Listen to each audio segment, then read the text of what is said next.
अधिवेशनापूर्वी या राज्यामध्ये नागरिक क्षेत्र जे आहे म्हणजे महानगरपालिका, नगरपालिका, नगरपंचायत, पीएमआरडीए, एनएमआरडीए या भागामध्ये जे नागरिक क्षेत्र तयार झालं, नागरिक क्षेत्रामध्ये लोकांनी प्लॉटिंग केलं आणि प्लॉटिंग करताना 1 गुंठ्याचा प्लॉट केला, 2 गुंठ्याचे प्लॉट केले, पण गुंठेवारीमध्ये काही त्या ठिकाणी जो आपला तुकडेबंदी कायद्यामध्ये काही त्या ठिकाणी सुधारणा करण्याची गरज आहे, काही नोटिफिकेशन काढण्याची गरज आहे, काही त्या ठिकाणी सभागृहातही काही त्या ठिकाणी कायदा आणण्याची गरज आहे।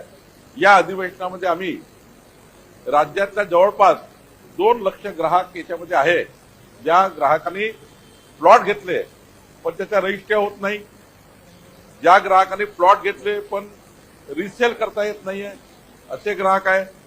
याचाही एक विचार म्हणजे 2 ते 2.5 लाख लोक याच्यामध्ये फसलेले आहेत।